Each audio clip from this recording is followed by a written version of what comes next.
it's I think right now we are in this time in which we are unfortunately only starting to catch up with the fact that we as men also need to think about what it is to be men. The Art of Rising. Conversations with leaders, warriors, and thinkers who live with intention. Less noise, more clarity. Let's rise. Do it. Welcome to the Art of Rising, where we are exploring leadership and higher conscious visionaries changing the planet. I'm here with a proud brother. I'm actually proud to be with him and speaking with him. Fascinating background. I'll just allow him to introduce himself. Brother, please, welcome to the show. Introduce yourself. Let us know where you're living and what are you doing with yourself these days. Absolutely. Thank you very much for inviting me. My name is Dr. Simon Fokt. I am a philosopher. I currently live in Berlin, where I moved from Scotland, where I did my PhD in philosophy. And I teach applied ethics at the Applied Sciences University in Berlin. And recently, I have started a new NGO, a nonprofit organization devoted to helping men thrive in the modern world, while at the same time being committed to gender justice and equality and finding their place in this world that has changed so much recently, and perhaps do some critical and growing work about our manliness, masculinities. So that's been my focus right now. Yes. Apart from this, I mean, I play music. I do lots of other kind of fun little activities. But yeah, I think I like to focus mostly on the masculinity stuff. That's powerful. You know, back in the days when people would transition, right on their tombstone, it would be like, philosopher, scientist, all these type of things. Right now, it's just like, oh, he was just a nice guy. And like, they don't even put anything, right? So, True. I think on my tombstone they would put also tea drinker. I love tea. Good me tea too. is Me the too. juice of Me life. too. Oh, definitely. I go to the Fantastic. tea shops. I go to tea ceremonies. Really? All Yeah. right. On a side note, I read in this book about the history of tea, where in China the emperor used to drink hot water because his advisors told him that it was great for his digestion. And then the story goes that a heavy wind came and blew some leaves in the hot water. Right. So here we are in this crazy world. Things seem to be very twisted. I'm walking in the street. I see things. I don't want to get too deep into it. You already know what I'm talking about, right? And it just seems like we've gone off course on some of these things. But here I am, like pushing my body to the limit in my mind. Like I'm devouring books and creating.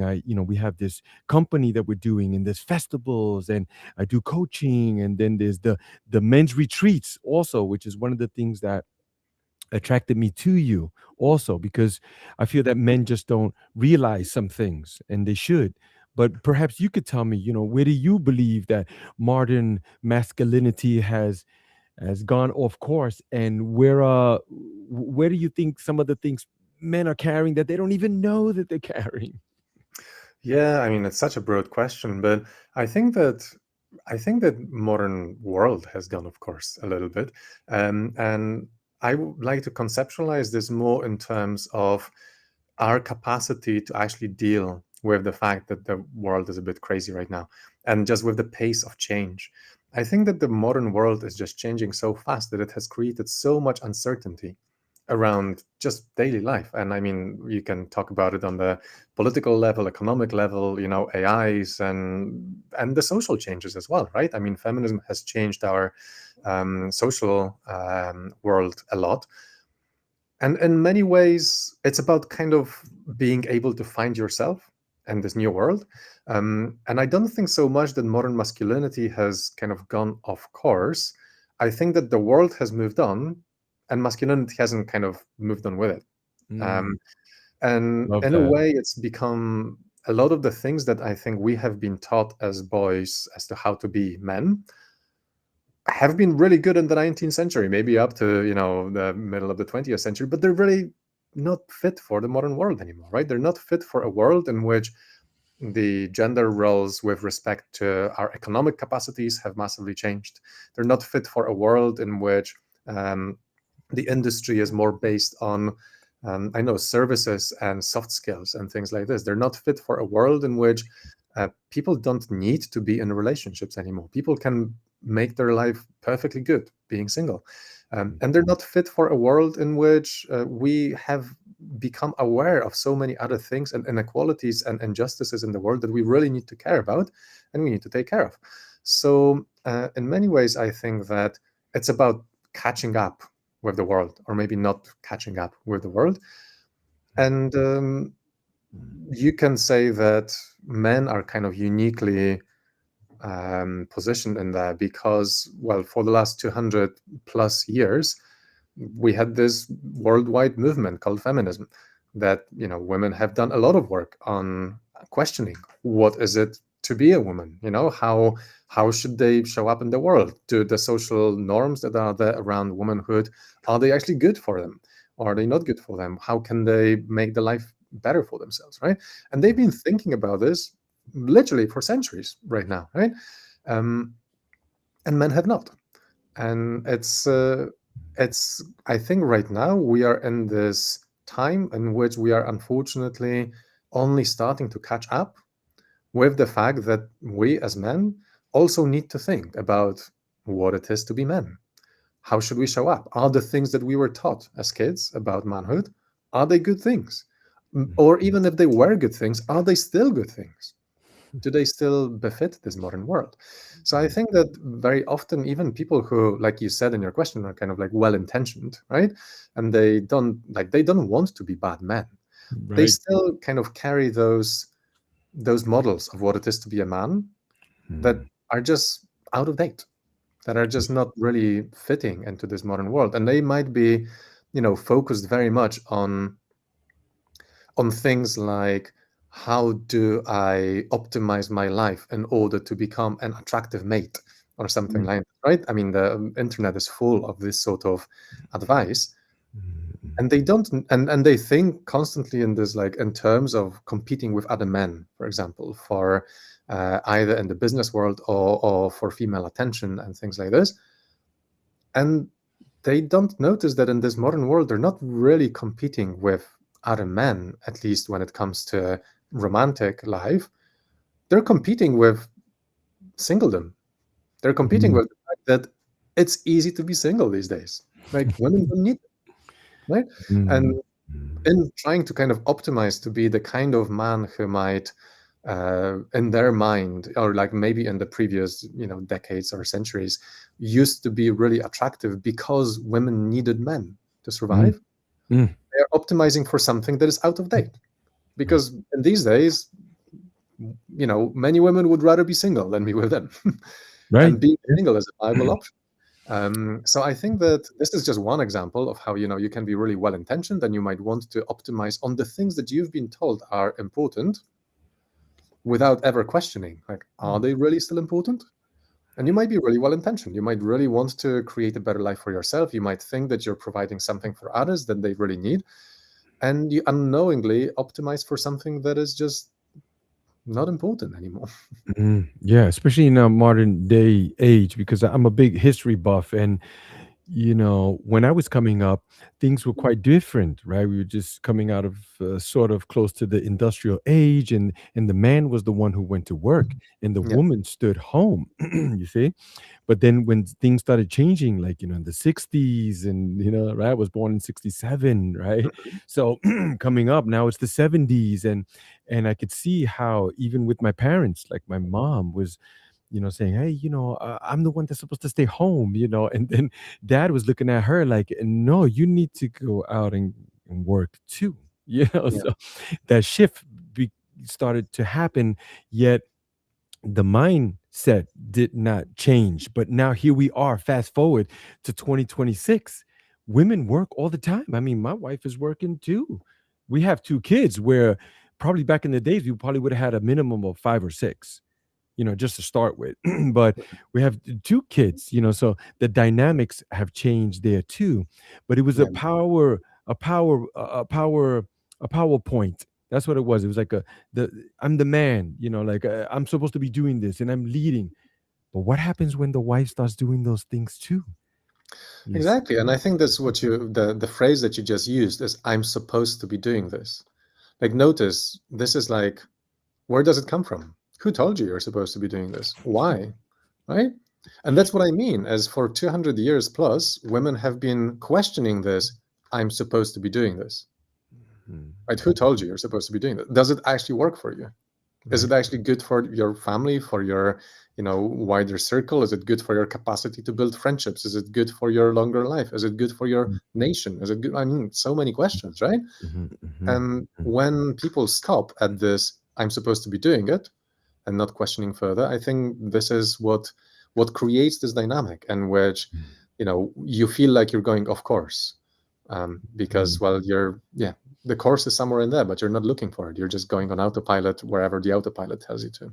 Right. I mean, I've personally been on that autopilot too, Mm, until I started to wake up a little bit, see like, hey, wait a minute, maybe we shouldn't be doing this like this and we should move things around. Like, what's wrong with that? And then it's sort of like swimming upstream. All the fishes are going this way mhm. and I'm going this way, and then they have the bears on the rocks waiting for me to come out for them to grab me and bite my head off. Like it's really a struggle, it can be, but me Well, it personally, I is feel a it's worth it. struggle.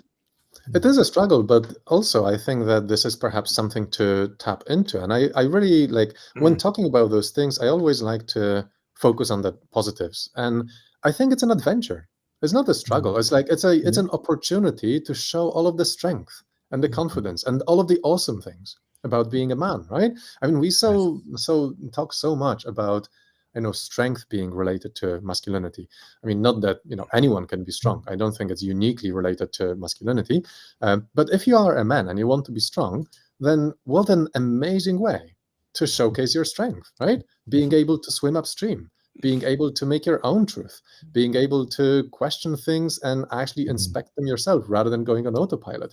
I think this is exactly the kind of strength that we need in the 21st century.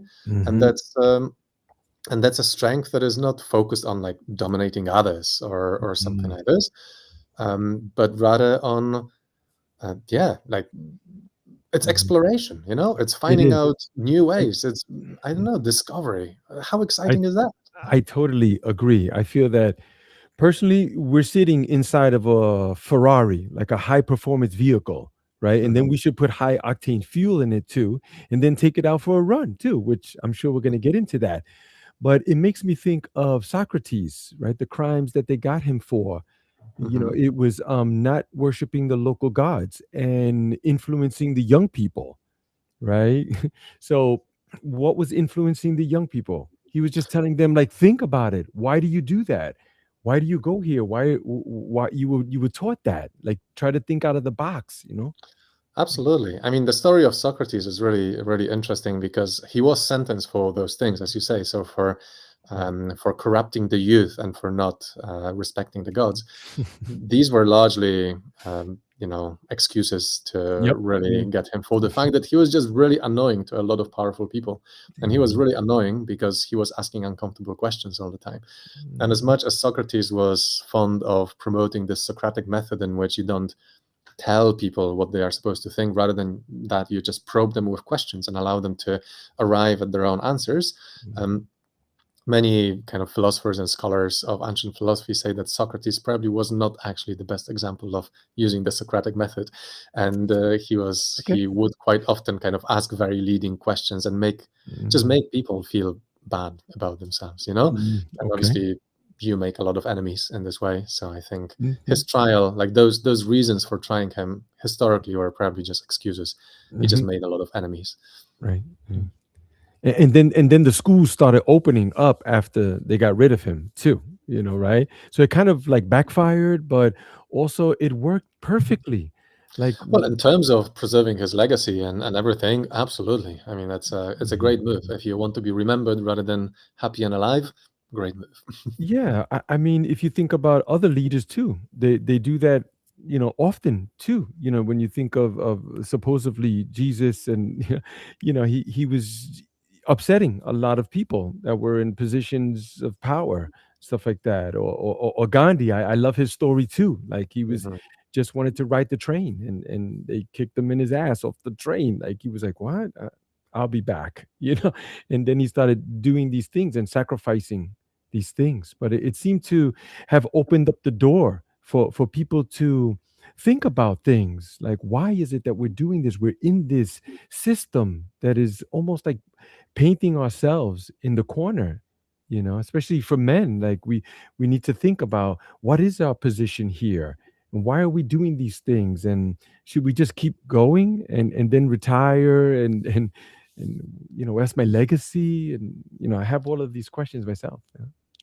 Absolutely. I'm really happy that you mention systems in here. I think it's really important that we focus on how the systems we are embedded in, that we live in, impact our lives. A lot of the advice that you see on the internet for men is very much focused on personal development, what you can do to optimize your life so that you can function the best within the system that that you're in, or at least that they believe you're in, because I think quite often those people might be mistaken about the systems you're actually in, like the dating system, right? In which you're not really competing against other men, you might be competing against loneliness or like singledom. Um, but abstracting from this, I think it's really important that the systems is what we focus on, right? Because, well, if we don't change, I don't know, the schools that we have, or we don't change the stories that we tell, we don't change the, I know, games, the, industry, we will raise new generations of men who think exactly the same. And I think that having those opportunities to really rethink how our systems work is like the core of what we should be doing. For sure, for sure. I think about strength, and how is it that I define being a strong man, right? Hmm. Especially when a woman can do just about anything that I do, and Hmm. oftentimes better, you know. So, what makes me a strong man and separates me, and some of the things that come to my mind is being responsible, right? Responding to my environment, especially if I have decided to be with a woman and share children with her. See, so it kind of puts me in that position of leadership now. I have to play that role, or I should, because I have these young ones watching me. But then what is it that I'm doing that makes me strong too? Is it just going to work? Because I don't Hmm. think so. I don't think so. No, I don't think so. Providing is important for the family because we have to eat and shelter and things of that nature. But what else?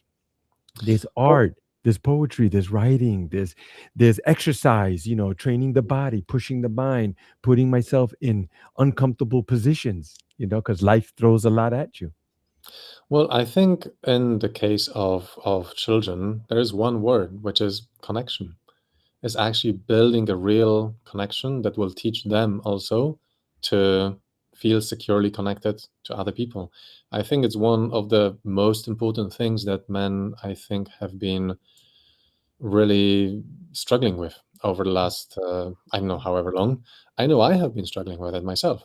And in many ways, when I say a lot of those things, I mean, they're autobiographical. I have struggled with so many of those things myself. And in a way, I feel moved to do this work because I can see myself going on a completely different path if I didn't meet the right people at the right time and things like this. And I had the luck to actually do some of this thinking, and I want to share that with others as well, because I don't think that I'm that different. I'm still struggling with a lot of those things, and connection is definitely one of the things that I struggle with, because when I was a kid, um, I my dad was a great representative of his generation. He thought that he needs to provide for the family, go to work, bring the money in, and then his role finished.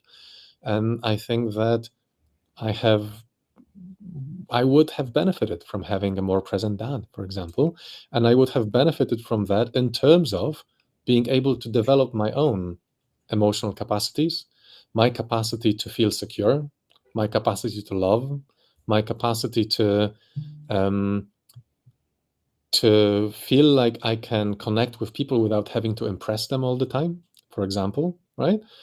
And I think that we know. from research that is repeated again and again and again and again, that the thing that brings people the most happiness and life satisfaction is connection with other people, right? And we know this from this famous Harvard study, the one that started in like 1935 or something like this, that's been tracking the same people over decades of their lives and all of that, and checking what it is that actually predicts most likely how satisfied with life they are, how healthy they are, how long will they live, and stuff like that.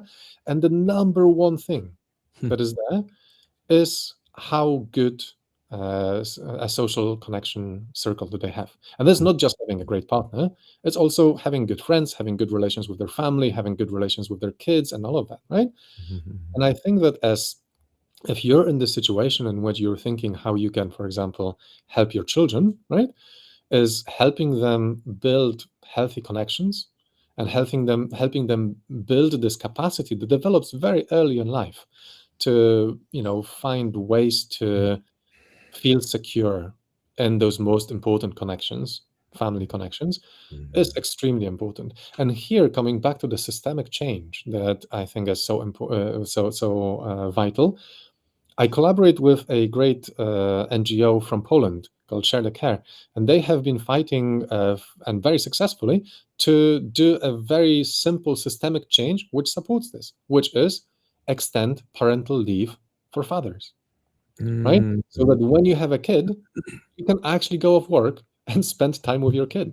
Because Right. in so many countries still, maternity leave is a thing, but paternity leave is another thing, or Mm. at least it is much shorter, right? Right. Which structurally and systemically prevents men from building connection with their kids. Now, Right. on top of this, it's not just that there's this kind of systemic barrier that you cannot get the leave, it's also a cultural barrier. Because what they have found in Poland, for example, is that even when this has been institutionalized, introduced, many men would still not take this leave, right? Mm. They could take it, but they wouldn't.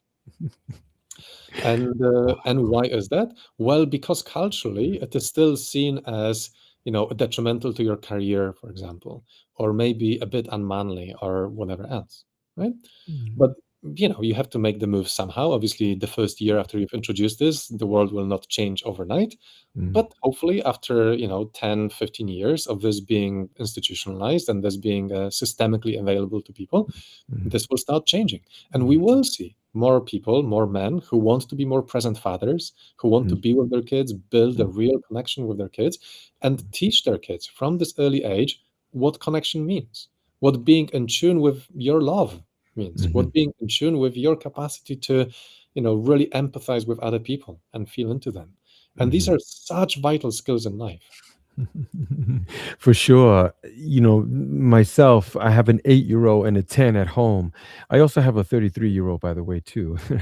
But Mhm, for that one, she got the part-time dad. With these kids, like I'm full-time. I'm way in it. Many of those things that you speak about, it took mhm, me time to realize these things and wake up, from this kind of fog that I was in.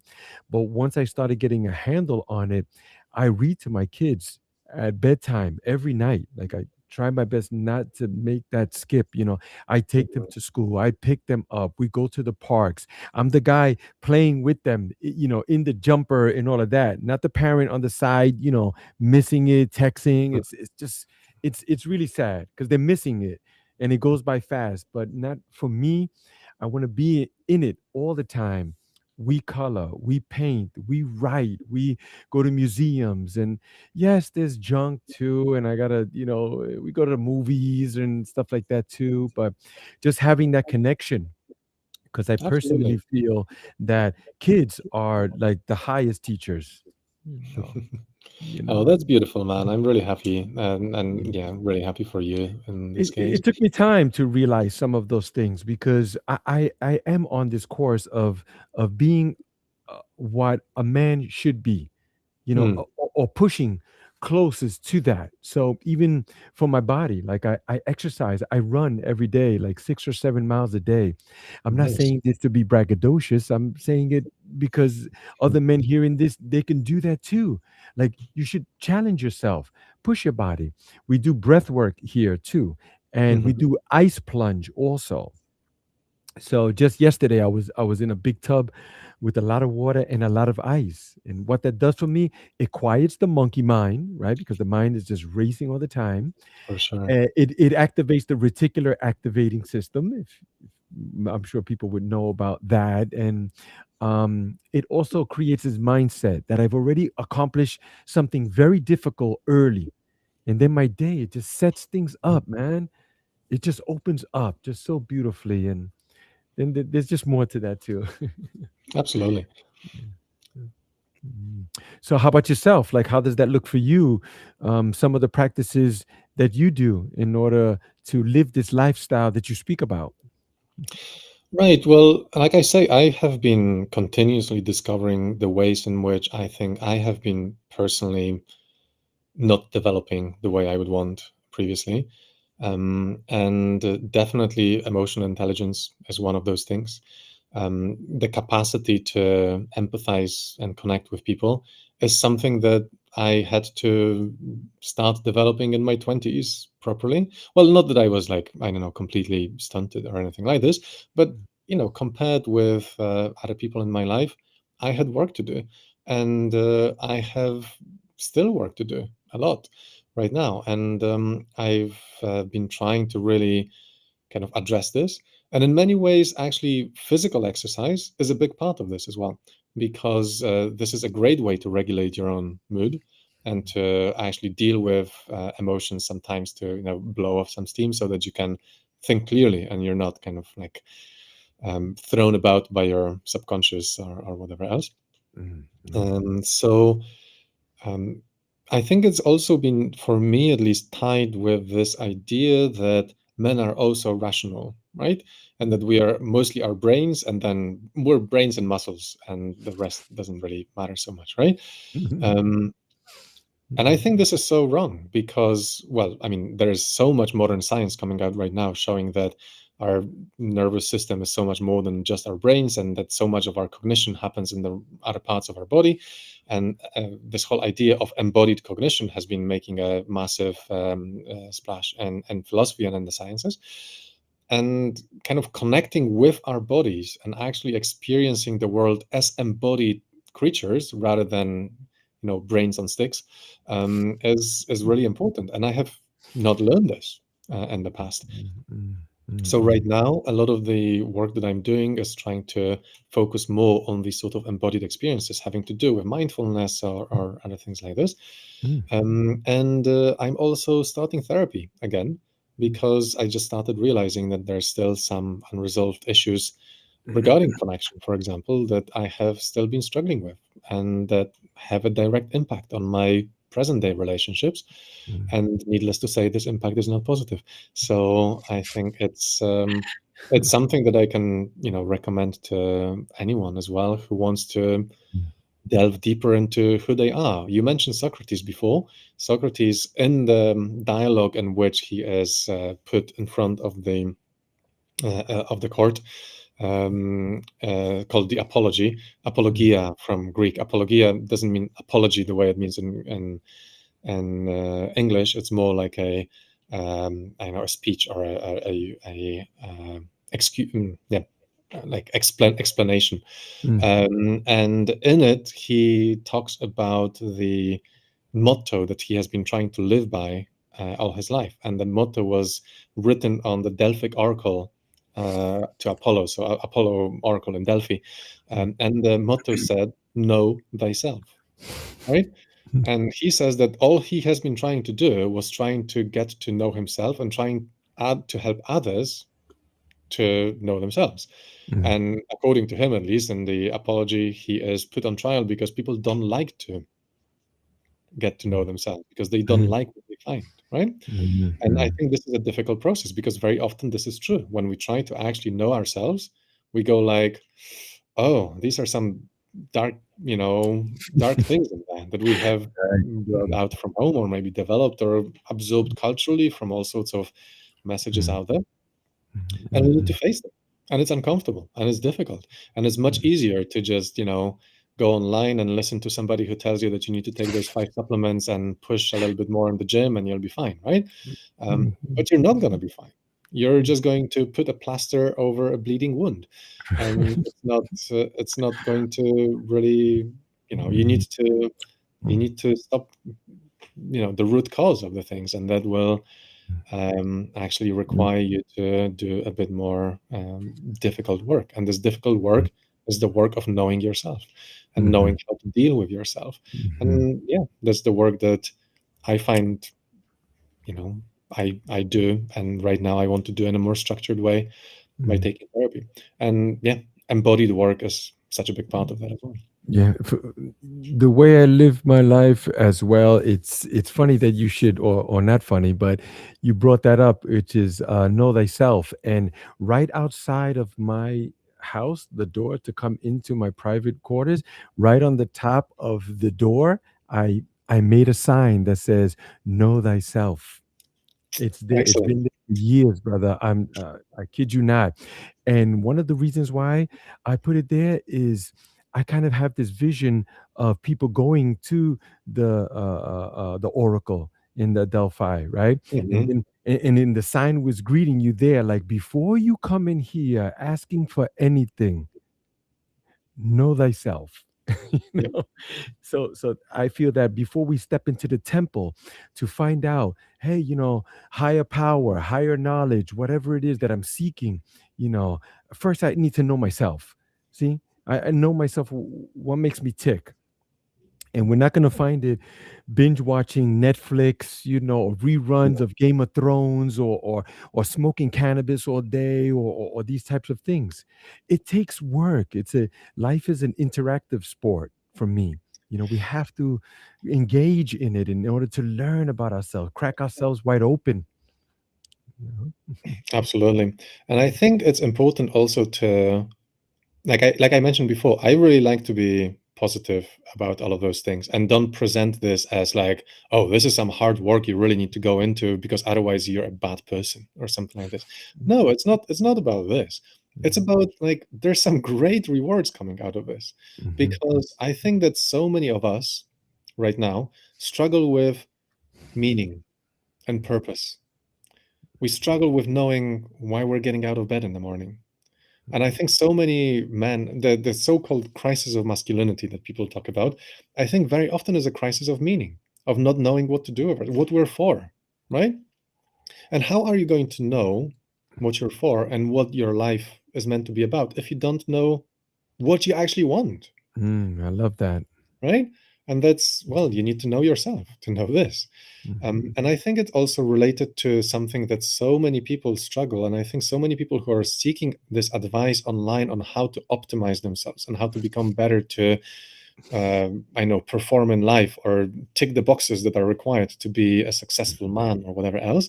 mhm, They do that because they think something is wrong with them, because they don't really like themselves. They don't really love themselves. They don't have really good connection with themselves. And I'm not saying that to judge. I'm in many ways I'm one of those people. I think there is a bit of that in all of us, right? mhm, mhm, And loving yourself is a really difficult thing sometimes. mhm, mhm, mhm, And getting to know yourself, at the beginning you might go like, "Wow, all right, who is this person?" Uh, but as you work on this and you really intentionally uncover who it is that you are, and mhm, that and you can shape this and you can create the person that you actually want to be. mhm, Nietzsche had a fantastic quote, which is about, or fantastic thought, which is that life is a journey to yourself, or it's about becoming yourself. And the idea in there is that the yourself means the kind of person you want to be, right? Kind of mhm, person that mhm, you're meant to be, or something like this, mhm, or making the reality of you fit the image that you would like to have of yourself. And mhm, then, well, you can't do that without knowing yourself. So then the whole process of knowing yourself is not a chore. It's not like something that you need to do because mhm, otherwise you're a bad person. mhm. No, it's a fantastic opportunity to actually really live life to the full. Mhm, It's a fantastic opportunity. It's an adventure. It's an adventure of mhm, discovering a mhm. really interesting person, connecting with a really interesting person. You. You I know, think that, years ago, I used to, man, I remember there was nights where I was up 3, 4 o'clock in the morning, traveling across town to go get some substance, like in the mid of winter, like that was hard. You see, but here I am, like I'm this incredible being and aware of myself and my surroundings. Like I do some of those hard things also, whether it's the breath or the ice. And yeah, it's tough, but just like you said, I am with you 1,000%. It's an incredible journey. I'm more happier doing some of these things. Like I'm reading this book, and Mhm. I'm in the ice and I'm running and I'm getting up super early and getting to bed early and preparing my meals and like living this more structured life. And oh my God, it's beautiful. Sometimes I'm just in tears. So with that said, things are hard. Life is hard. There's you're gonna go through hard things no matter what. So why not go through some of the harder things that bring you tremendous benefits and joy, and you get to know who you are and be at peace. Wow. Absolutely. I think it also is worth noting in here the notion of intentional strife that so many people are floating around right now, which is intentionally doing things that are hard because they're rewarding, right? If everything is easy, then Mm, nothing is worth anything. right. And unfortunately, and this is once again, we started the conversation from, the fact, like the idea that the world has changed in a way that is challenging for everyone, not just for men. And one of the ways in which it has changed towards this convenience culture in Mhm, which everything is a click away, right? You can get anything so easily and so quickly. mhm, But that creates exactly this void of meaning because you don't need to try hard for anything anymore.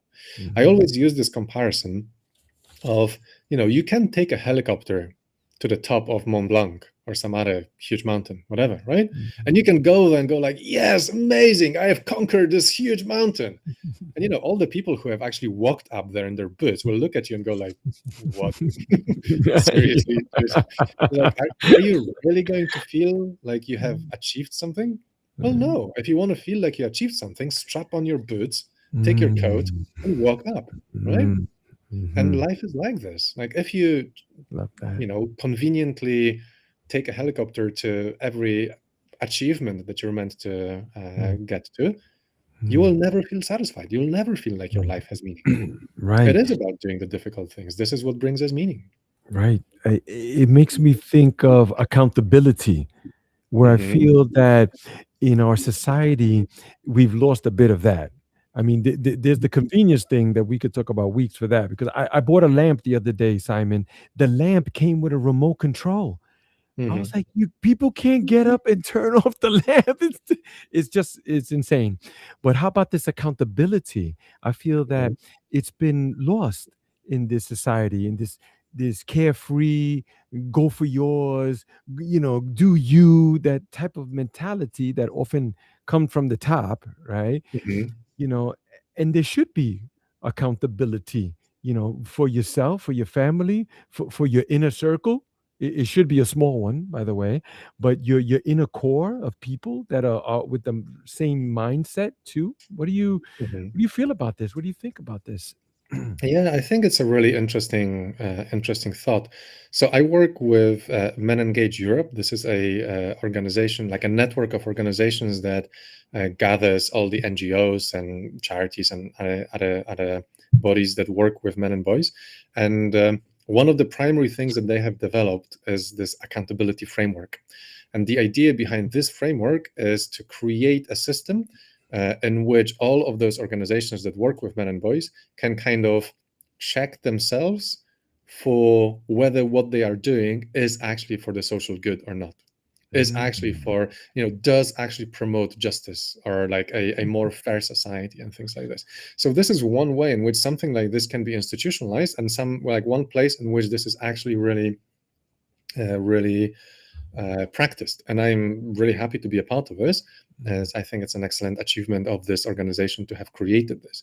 Now, in our everyday lives, I think it's important to think of accountability in form of a three-place relation. So in mm, philosophical logic, we talk about properties and relations as like things that are objects can have, right? So you can have an object such as myself. I can have the property of being, I don't know, 183 centimeters tall, right? That's a property I have. Nothing else needs to be said about it. I can have the property of standing or talking with, sorry, a relation of talking with, and then I need to put a second thing in there. And that's, for example, you, right? I, one object, am talking with you, right? And accountability is something that needs to have three places.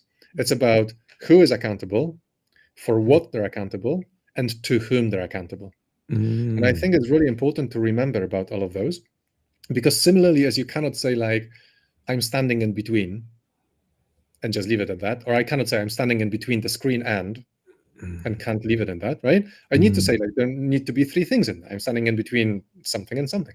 Similarly, when you're accountable, it's not just about being accountable for something, but also accountable to someone, right? Mm. And I think this is a really important thing that we need to focus on when talking about it, because we used to have this concept of accountability that was really important for men in the past.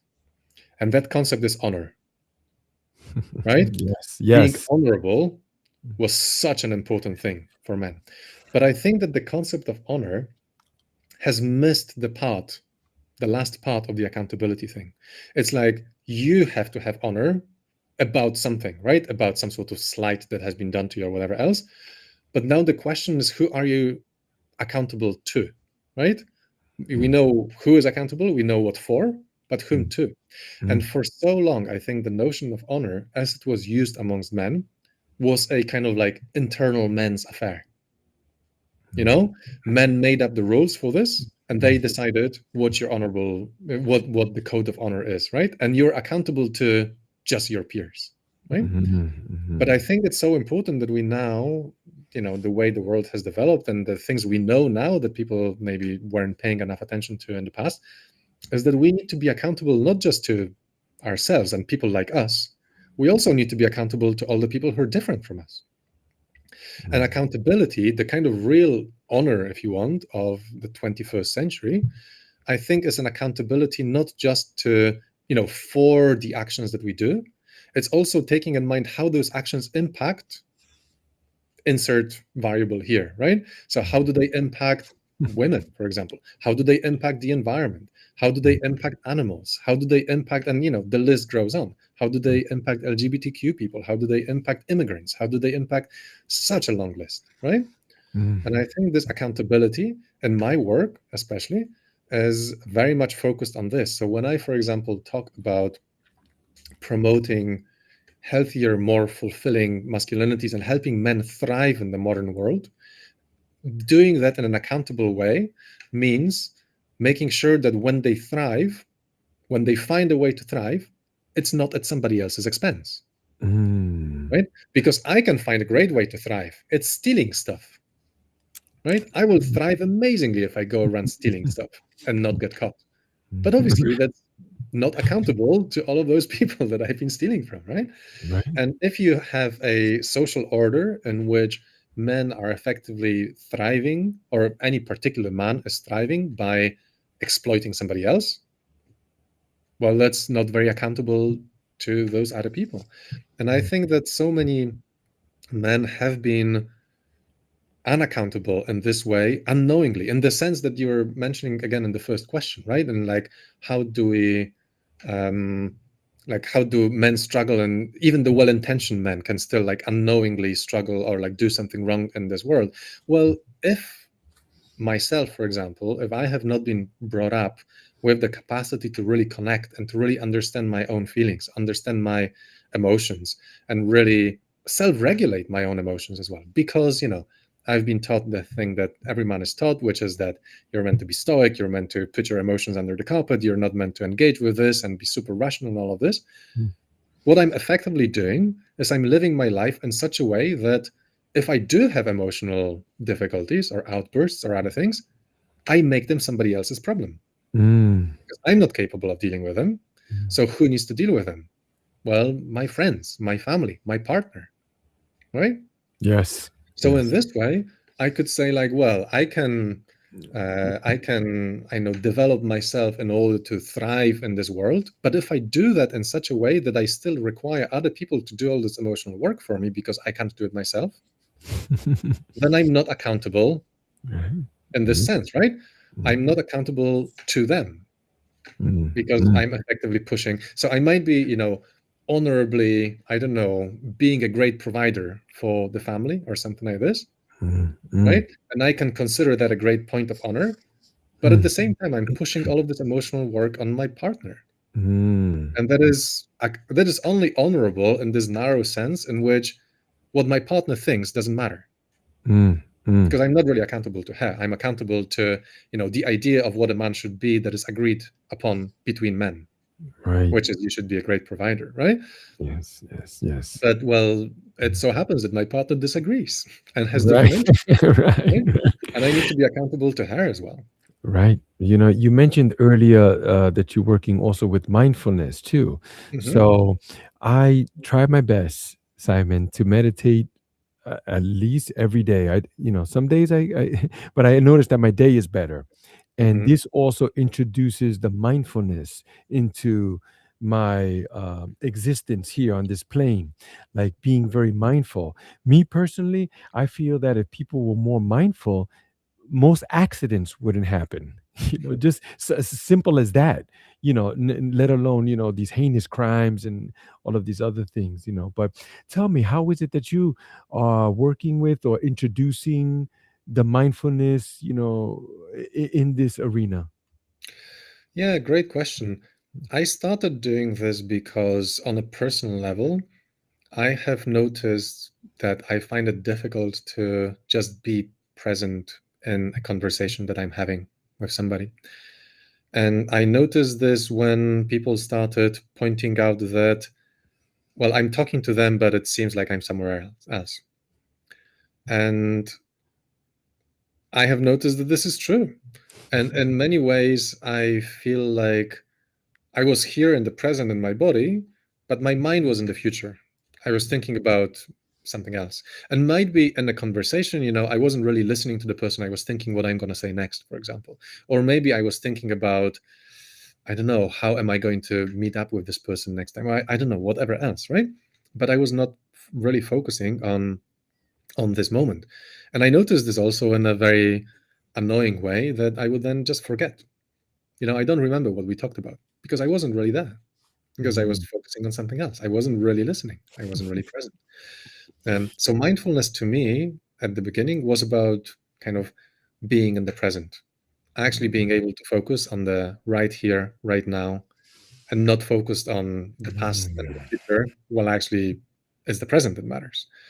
And especially being present with, well, the people I care about, right? The people that I want to really show up for. Because I would notice exactly this sort of disconnect that I mentioned when I talked about Nietzsche, in which my imagined vision of myself is this person who really cares about others, who really shows up for them and is trustworthy in terms of taking care of them when it's needed and all of this. And then I'm just like, well, how can I be that person if I don't actually listen to people who talk to me, right? mm, Because when they talk to me, I'm not there. mm, I'm mm, actually thinking about something else. So it was this moment of knowing yourself, of knowing myself, in which I realized, oh, well, this is this is an arena on which I can improve to be myself better. And it's mm, difficult. It's not easy. But mindfulness is one of the tools to do that because mindfulness is exactly forcing you to be in the present, and it gets your nervous system just used to not floating around, but instead focusing on the here and now. It's right in the word mindful. You have Mm. to be filled with being with your mind. You have to be focused on that. Usually, when I speak with someone, like including yourself, we schedule the time and then we spoke. And I try my best to remove all distractions uh, because I want to be focused on what is it that we're talking about. And I've noticed that when I do speak to other people, I go, yeah, can we schedule a call? That one already throws them off. But then they go, oh yeah, we'll talk tomorrow. Then I go, okay, 3 o'clock. Then they go, 3 o'clock. I mean, we're just talking tomorrow. Like, no, no, no, no, no. We're talking at 3 o'clock. You see, because I'm mindful of my time and my relations and all of that. And I want to be able to focus in on what is it that we're talking about. But I do find people thrown off by that scheduling part. They just want to throw things around casually. Like, and I don't think so. I think we should be mindful. I want to respect you and your time. And what is it that we're talking about? I think this is one of those things that unfortunately modern technology has done to the world in many ways. You know, we're both old enough to remember the times in which you would have to pick up a regular phone to call your friend and arrange to meet next week, and you would arrange Mhm. to meet next Tuesday at 5 o'clock, and you'd be Yes. like, "That's Mhm. arranged. It's my calendar. I will be there at 5 o'clock. I don't need to message you 2 hours earlier to check are we still on because we Mhm. arranged this, right? Right, We're gonna right. meet." And right now, I constantly get this when I arrange to meet up with my friends next week, and they message me the day before, "Are we still Mhm, meeting?" I'm just like, mhm, "Yeah, obviously we're still meeting. I said that we're meeting. We're meeting." mhm. Right? But Yeah. it just becomes so normal to expect Mhm, that mhm, this is gonna change, right? And I think this mhm. is the effect of being constantly connected, having those social media that allow us to constantly chat with people at the time when it was difficult to arrange something because you had to be at the line, they had to be home, you had to be home, you had to use a paper thing to write down the appointment and stuff like that. It Uh-huh. mattered, it meant something. And right Yeah. now it's so easy to kind of chat online and cancel and whatever else, then it stopped mattering. Yeah. Yeah. In addition to that, Simon, I feel that there are unresolved issues from growing up as a boy, right? And I Hmm. think that this is like a strong one because they say that every 7 or 8 years, like we shed a whole set of cells, right? It's Hmm. always this seven, right? So, when we're young, they say psychologists have found that the impression that has been pushed upon us, right? Because we're innocent, we don't really know. During those first 7 years of our lives, it kind of sets the tone for many other things and how we treat people. Is it a Hmm. casual? Are we focused here? Is it all about me? Am I focused on me?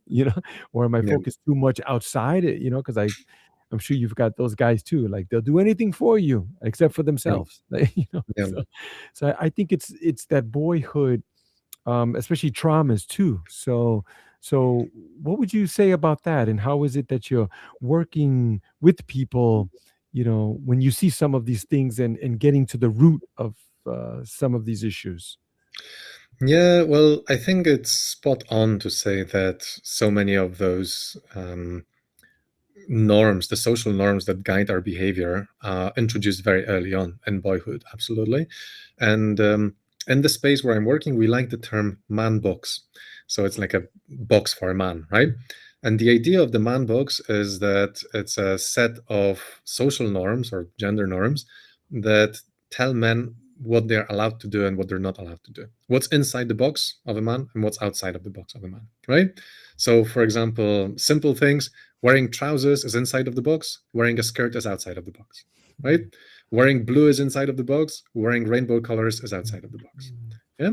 But also things like playing football is inside of the box, right? And cooking is outside, and dancing is outside of the box, for example. Or maybe being really interested in football is inside of the box, but being interested in ice skating, not so much, right? And there's also a lot of the uh, kind of more pervasive or potentially dangerous things. Like what is inside of the box is being super stoic and not allowing your emotions to, ever guide you. And what's outside of the box is being, I don't know, overly emotional. What is inside of the box is being tough, and what is outside of the box is being caring. Mm, And very often, the stuff that is outside of the box, the stuff that boys are not allowed to be, is the girly stuff, right? mm, As the mm, stuff that women are. So, in many ways, from very early age, boys are taught that what it means to be a man is to not be a woman, right? mm, Don't throw like a girl. Don't cry like a girl. Don't, don't, mm. whatever else like a girl. Don't dress Right, like a girl, right? right. And I think this is really sad Mm, because not only does it really limit people's expression, it also creates this binary from the very beginning. And I think the main thing that we should really focus on right now with boys is to, first of all, is not to teach them how to be a man. First of all, teach them how to be a human, Mm, right? love that. And just Yeah. go like, so many of those things are just human things.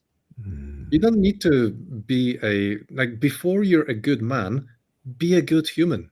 mm, And some of those things that are in this box as well, I think, are particularly pervasive right now, especially when you look at the online advice that men get so much, because they have to do with the age-old masculine supposedly thing, which is competition and hierarchies, and this idea that you're only as good as you're better than others, right? mm, If you win, somebody needs to lose. As this zero-sum game.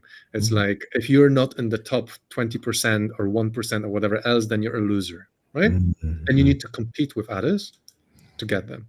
mm, And I mm, think this is a very damaging thing, especially in the modern society, in which time and again we have seen that what actually brings the best effects for your well-being and for the well-being of everyone around you is not competition, it's collaboration, right? mm, It's being able to actually focus less on, am I winning or am I losing, and more or on, are we thriving, are mm, we winning, or it's not even winning, it's like, are we, collaborating and connecting and getting what we want.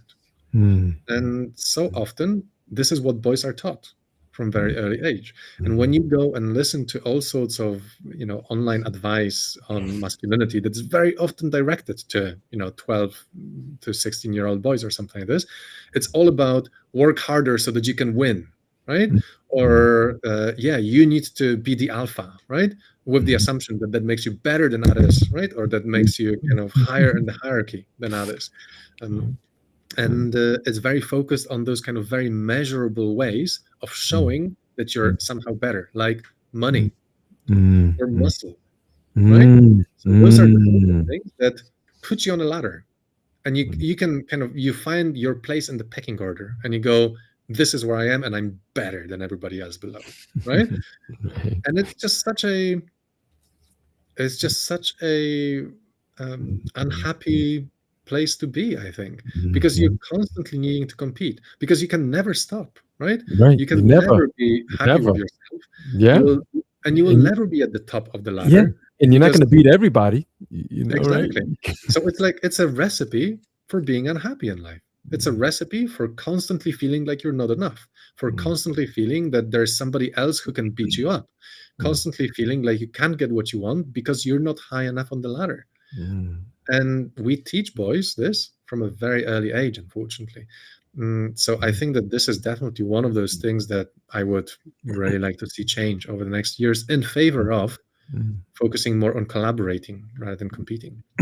For me, I'm usually in competition with myself. Like, how can I do better? How can I be better? How can I be more present?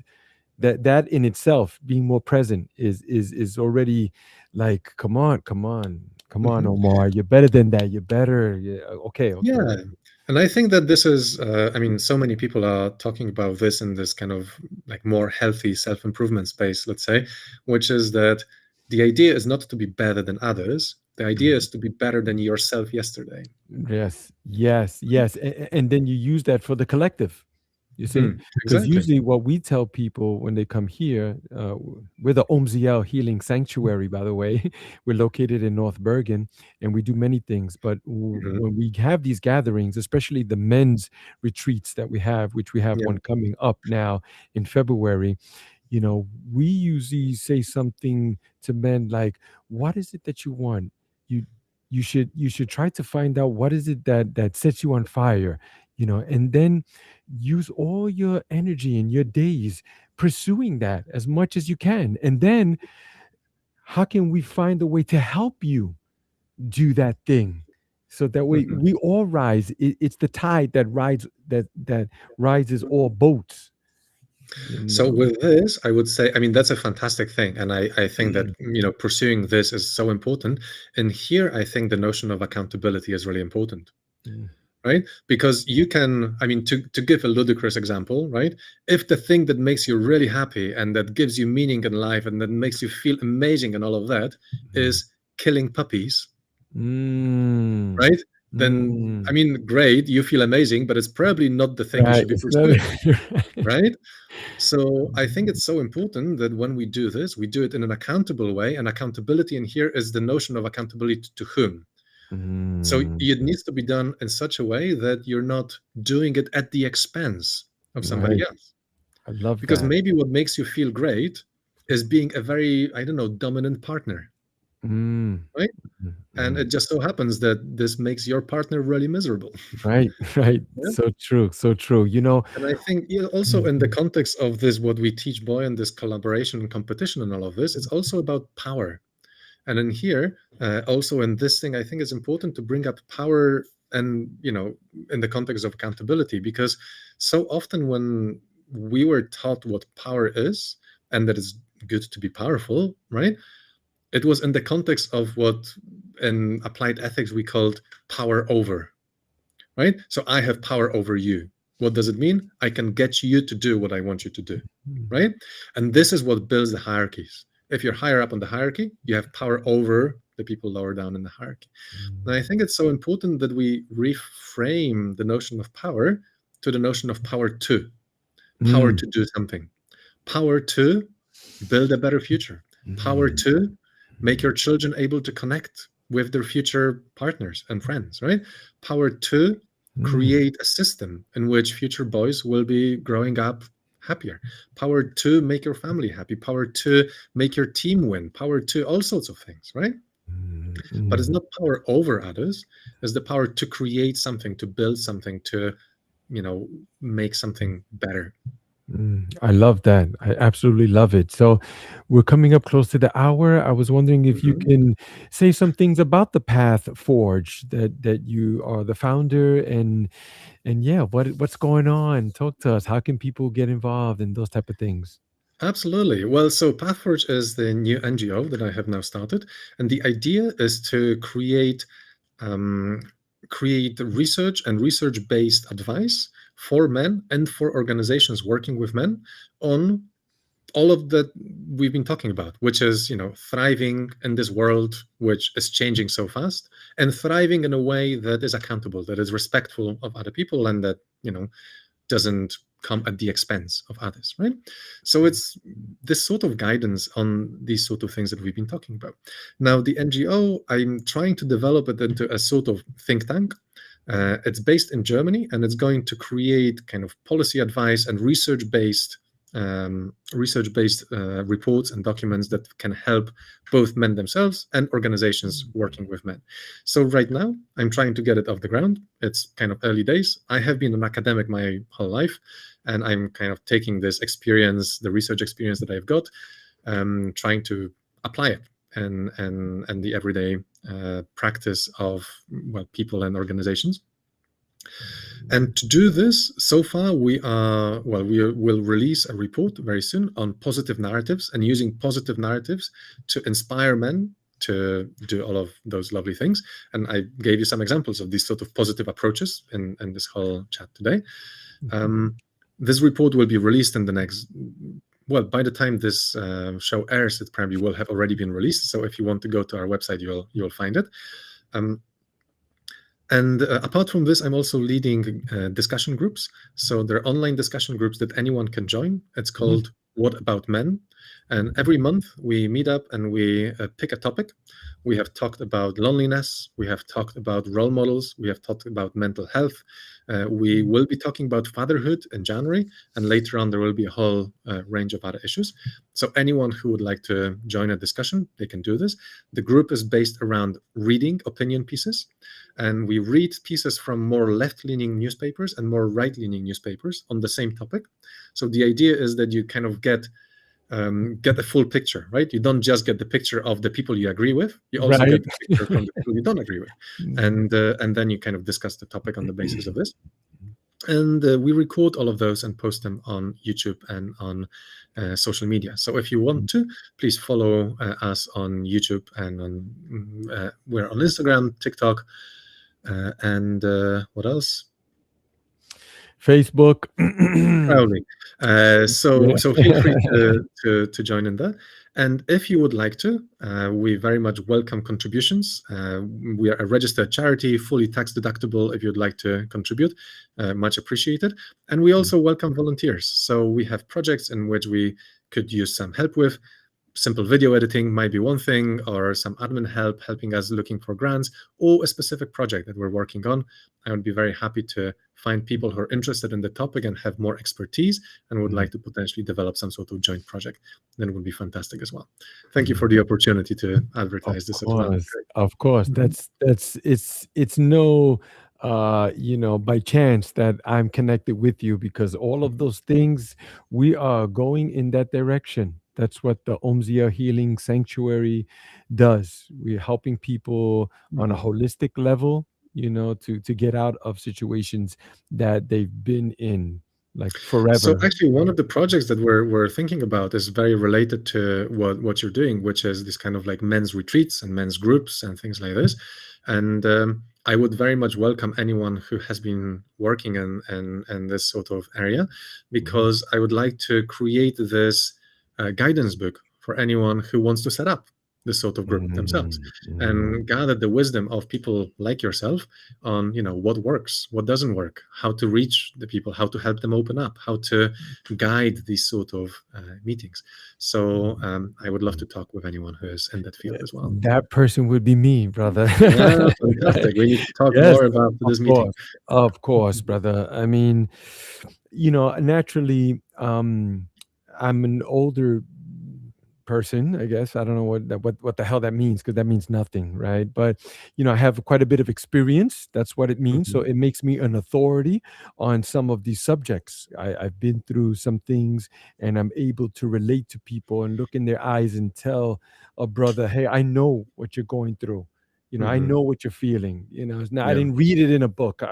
You know, but again, I'm always looking for new things, and how we can tweak it a bit and expand it more too, because I know that what I'm sitting on is a beautiful, beautiful thing. I know that. There's no doubt about it, But you need help, or help would be good, actually. Yeah, Well, let's team up and join forces and make it all happen. Sounds great. let's do that. Okay, stay right there, Simon.